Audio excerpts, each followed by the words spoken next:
चलिए आगे चलते हैं, 9th हाउस की बात कर लेते हैं। 9th हाउस बहुत इंपॉर्टेंट हाउस है। क्यों?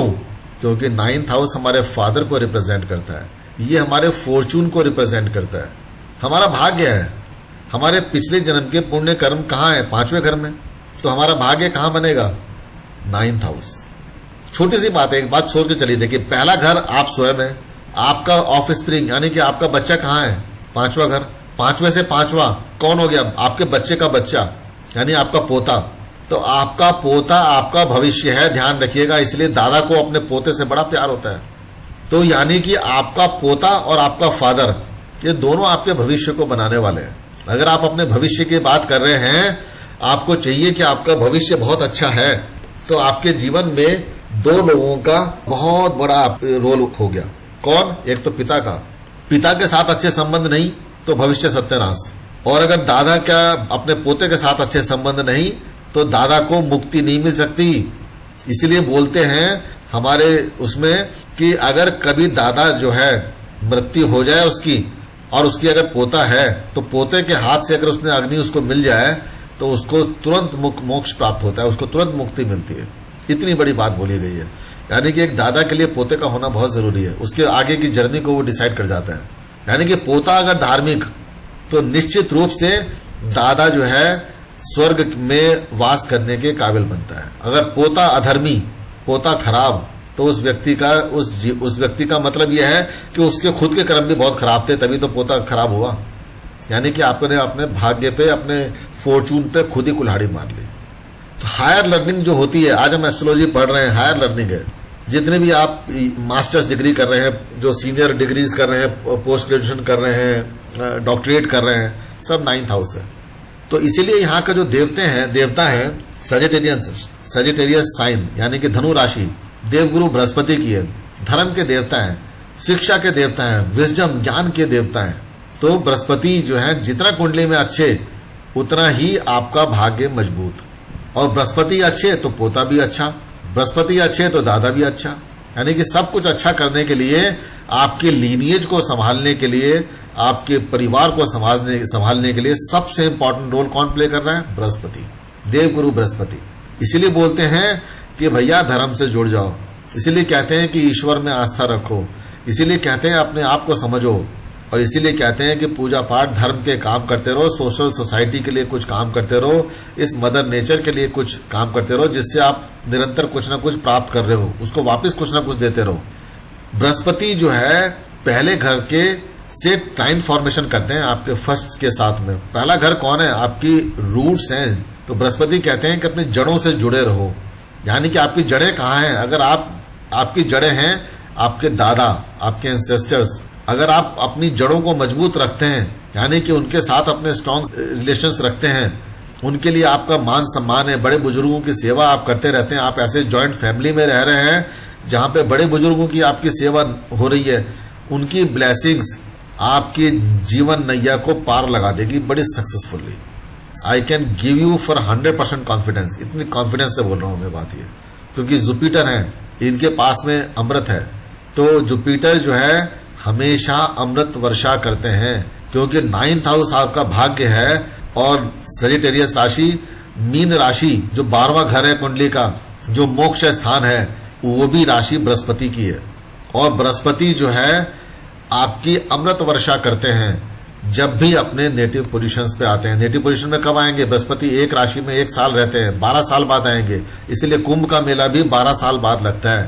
और कहते हैं कि कुंभ के मेले में 12 साल का मतलब है कि अमृत वर्षा होती है, कि आपने जल यानी पानी यानी गंगा में स्नान कर लिया तो आपने अमृत प्राप्त कर लिया, आपको मोक्ष मिल जाता है, मुक्ति प्राप्त हो जाती है। इसलिए कहते हैं कुंभ का मेला, इतना इंपॉर्टेंट है। तो बृहस्पति जो है 9th हाउस के लॉर्ड हैं, तो इसको ध्यान रखिएगा। ये धर्म स्थान है, यहाँ से भाग्य आपका जुड़ा हुआ है, यहाँ से आपकी फ्यूचर लाइफ जुड़ी हुई है, आत्मा की फ्यूचर जर्नी, अगला जन्म आप कैसा प्राप्त करने वाले हैं, किस तरह के कार्य करेंगे, क्या करेंगे, यहाँ से 9th से डिसाइड होता है। 9th हाउस आपके अगले जन्म के लिए क्या बन जाएगा? यहाँ पे अगर आपने जितना मजबूती दे दी तो इस जन्म के जो पुण्य कर्म है अगले जन्म के लिए आपका 5वां घर बन के आ जाएगा। यहाँ से 9वें घर में गुरु है, तो जितने अच्छे संबंध आपके गुरु के साथ में, उतना ही भाग्य आपका मजबूत। अगर आप गुरुओं के साथ में, ब्राह्मणों के साथ में अच्छे संबंध बना के रखते हैं, तो गुरु की ब्लेसिंग्स आपके जीवन को बनाने वाली हो जाती है। हायर लर्निंग, नई नई शिक्षा अगर आप प्राप्त करते रहते हैं जीवन भर, शिक्षा प्राप्ति के लिए कोई समय नहीं होता। हमारे यहाँ पे जो है शिक्षा के लिए समय निर्धारित कर लिया, कहने लगे भैया क्या है, पहले तो जो है 20-25 साल शिक्षा प्राप्त करो, फिर नौकरी करो, और बाद में 60 साल की उम्र में रिटायरमेंट ले लो, और उसके बाद में मौज मस्ती करो और चले जाओ। जब मस्ती नहीं होने का समय होता है तब कहते हैं कि वो करो। तो कुल मिलाकर लर्निंग का जो परिपाटी बनाई है वो खत्म हो गई। लेकिन बृहस्पति कहते हैं कि सीखने की कोई उम्र नहीं है। Through out the life you can keep learning, wisdom प्राप्त करते रहो, और जैसे जैसे आपकी उम्र बढ़ेगी आपका विजडम जो है इंक्रीज होता चला जाता है। Jupiter is a planet of growth. तो 9th हाउस यानी कि आपका भविष्य निरंतर आपके कर्म पे डिपेंड होकर कंटिन्यूअसली बढ़ता रहता है। ये जो है जुपिटर की लर्निंग है। यहां पे 9th हाउस 3rd हाउस से 180 डिग्री अपोजिट है। 3rd हाउस हमने आपको बताया था कि ट्रैवल का होता है, जर्नीज का होता है, लेकिन शॉर्ट डिस्टेंस ट्रेवल्स है।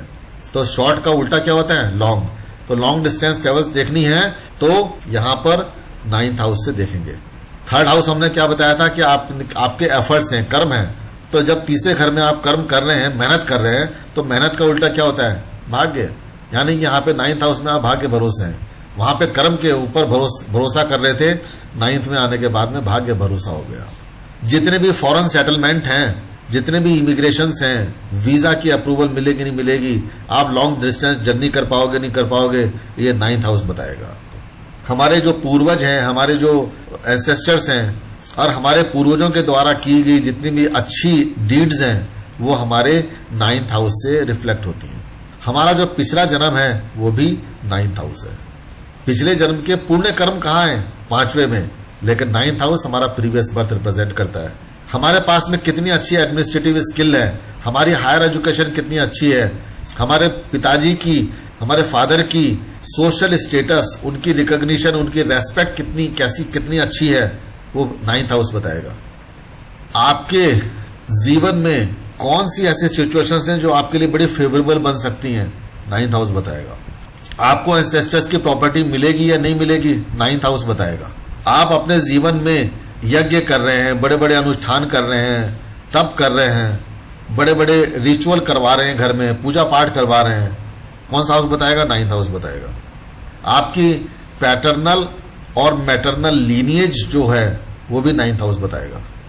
आपका कास्ट रिलीजन किस तरीके का है, कौन सी कास्ट रिलीजन से आप बिलोंग करते हैं, किस तरह की कास्ट और रिलीजन है आपके, 9th हाउस आपको बताएगा। आपके पास में जो वैदिक ज्ञान है, आपके पास में जो आध्यात्मिक भी ज्ञान है, वेद शास्त्रों का जो आपको ज्ञान है, उपनिषदों का जो ज्ञान है, वो सारा का सारा 9th हाउस है। आप धर्म स्थानों की यात्राएं कर रहे हैं, पिलग्रिमेजेस कर रहे हैं, कौन सा स्थान है, 9th हाउस है। बड़े बड़े लेक्चरर्स हैं, प्रोफेसर्स हैं जो प्रोफेशन में कर रहे हैं, हायर लर्निंग दे रहे हैं, कौन सा घर है, 9th हाउस है।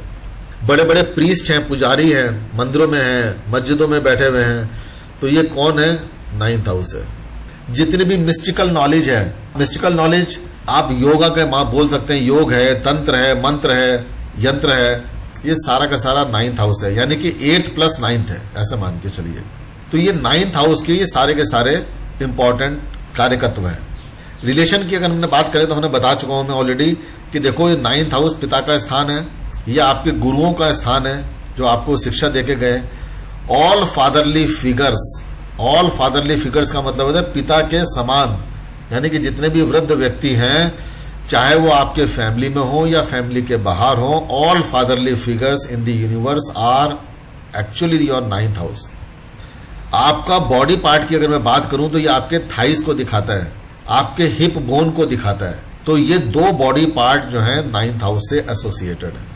प्रोफेशन की हम बात करें तो 9th हाउस का सिंपल सा प्रोफेशन है, क्योंकि गुरु का स्थान है, तो यूनिवर्सिटी में प्रोफेसर बन जाओ, लेक्चरशिप बन जाओ, प्रोफेसर बन जाओ, पढ़ाना शुरू कर दो, किसी न किसी तरह से आप हायर एजुकेशन के साथ में एसोसिएट हो जाओ। योर एक्टिव 9th हाउस जो है पॉजिटिव वे में एक्शन में आएगा। यानी कि जितने बड़े बड़े कंसल्टेंट आपको मिलते हैं, चाहे किसी भी तरह की कंसल्टेंसी वो दे रहे हो, लेकिन स्पेशल और हायर कंसल्टेंसी है। बड़े सारे लोग हैं जो ये आज की तारीख में ब्रिजेस के लिए कंसल्टेंसी दे रहे हैं, इट इज वेरी अनकॉमन। बड़े बड़े डैम्स बन रहे हैं, पावर हाउसेस बन रहे हैं, उसके लिए कंसल्टेंसी दे रहे हैं। बड़े बड़े सोलर पावर प्लांट्स लग रहे हैं, उसके लिए कंसल्टेंसी दे रहे हैं। बहुत ऐसे ऐसे ब्रिजेस बन रहे हैं जो बहुत डीप खाई के ऊपर बना रखे हैं, यानी डीप ट्रेंचेस के ऊपर ब्रिजेस बन रहे हैं, उसके लिए कंसल्टेंसी दे रहे हैं, 9th हाउस है। ठीक है, जितने इन्वेस्टमेंट कंसल्टेंट्स हैं पैसा बनवा के दे रहे हैं, वेल्थ का प्लैनेट कौन है? जुपिटर है, तो वो सारे कंसल्टेंट्स कौन है? 9th हाउस है। हायर नॉलेज के कंसल्टेंसी दे रहे हैं, 9th हाउस है। एडमिनिस्ट्रेटिव कंसल्टेंसी दे रहे हैं, बिजनेस मैनेजमेंट की कंसल्टेंसी दे रहे हैं, 9th हाउस है। प्रोजेक्ट मैनेजमेंट की कंसल्टेंसी दे रहे हैं, 9th हाउस है। तो यानी कि जितने भी एक्सपर्ट कंसल्टेंट हैं, expert consultant, all are associated with the 9th house. 5th house में भी कंसल्टेंसी आती है, ध्यान रखिएगा। 5वें घर में भी कंसल्टेंसी है, लेकिन वहां पे क्योंकि बच्चे इन्वॉल्व हैं तो वो क्या करेंगे, वो छोटे छोटे बच्चों को कंसल्टेंसी देंगे। यहां पे जो कंसल्टेंसी आ रही है 9th हाउस में, वो हायर कंसल्टेंसी है। ध्यान रखिएगा कि स्कूल के, आपने स्कूल खोला, आपने किंडरगार्टन खोल दिया, या 5वीं 10वीं तक या 8वीं तक की आपने कोई स्कूल खोला, वो है दैट इज 5th हाउस।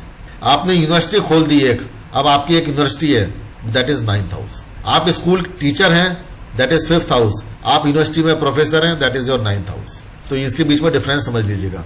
आप मेंटरशिप दे रहे हैं, बड़े बड़े ऑर्गेनाइजेशंस को मेंटर बन के उनको कंसल्टेंसी दे रहे हैं, मेंटर हैं उनके, 9th हाउस। तो यानी कि जो 8वें घर के अंदर जो मिस्टिकल नॉलेज की मैंने बात करी थी, हिडन नॉलेज की बात करी थी, तो उसका जो रिसोर्स हाउस है वो 9th हाउस है। यानी कि उसको 8वें घर के ऊपर वो आप क्या बोलते हैं, आप एक बहुत बड़े स्पिरिचुअल गुरु हैं या नहीं हैं, बन पाएंगे नहीं बन पाएंगे, 9th हाउस बताएगा। क्योंकि रिसोर्स हाउस है, 8वें घर का रिसोर्स कहां से आ रहा है? 9th से आ रहा है। 9th धर्मा का स्थान है। यानी कि अगर आप अधर्मी हैं, 9th हाउस बैडली अफ्लिक्टेड है, तो आपका आध्यात्मिक ज्ञान कहां होगा? गलत जगह पे होगा, यानी कि आप बर्बाद कर देंगे। इसे बोलते हैं पोंगा पंडित, आप पोंगा पंडित बन जाएंगे। आपका 8वां घर एक्टिव है, कोई व्यक्ति एस्ट्रोलॉजर बन गया, लेकिन 9th house is badly under affection, वो क्या व्यक्ति होगा? वो ऐसा एस्ट्रोलॉजर होगा जो लोगों को मिसगाइड करेगा और गलत गलत ज्ञान देकर के लोगों के अंदर भ्रम और कंफ्यूजन पैदा कर देगा, उसको सत्यानाश कर देगा, एस्ट्रोलॉजी को भी बर्बाद कर देगा वो, अगर बैडली अफ्लिक्टेड है। रिलेशंस मैंने बताया कि फादर इंपॉर्टेंट हैं, गुरु हैं, फादरली फिगर्स हैं, बॉडी पार्ट हिप बोन है, थाइज हैं। कैरियर मैंने बताया, सब लर्निंग से जुड़ा हुआ सारा का सारा कैरियर है। आपने देखा जितने भी रिसर्च पेपर्स पब्लिश होते हैं, डॉक्टरेट करने वाले लोग जो हैं, जो पब्लिश कर रहे हैं, रिसर्चर्स जितने भी रिसर्च पेपर पब्लिश कर रहे हैं, वो 9th हाउस है। अगर मैं टेम्पल्स की बात करूं, पिलग्रिमेजेस की बात करूं, तो उनके लिए तीर्थ यात्राएं जो कर रहे हैं वो सारे 9th हाउस है। लेकिन टेम्पल का स्थान कौन है? मंदिर कौन है? 2nd house. ध्यान रखिएगा, मंदिर और देवी देवताओं के जो धर्म स्थान है वो सब 2nd हाउस है, और 2nd हाउस के कौन कारक होते हैं? बृहस्पति कारक हैं। तो 9th हाउस आपकी यात्राओं को दिखा रहा है और धर्म को दिखा रहा है। यहां पे अगर आप धर्म को मानेंगे तभी, और यात्राएं करेंगे, पिलग्रिमेज करेंगे, तो मंदिर में बैठे हुए देवी देवताओं की, यानी 2nd हाउस में बैठे हुए देवी देवताओं की ब्लेसिंग्स आपको निश्चित रूप से प्राप्त होगी ही होगी। That is the most important learning. चलिए, हमारा तो आज टाइम इसी में खत्म हो गया। 10, 11 और 12 3 हाउसेज और बचे हुए हैं, तो तीनों हाउसेज के बारे में हम कल इसको कवर करते हैं। और आज जो है, जो आपके लर्निंग्स हैं, जो कमेंट्स हैं, फीडबैक हैं, क्वेश्चंस हैं, उसको ले लेते हैं आप जो है। तो आपके लिए मैं चैनल ओपन कर रहा हूं, सो आप आइए, बताइए और जो कहना चाहते हैं कहिए।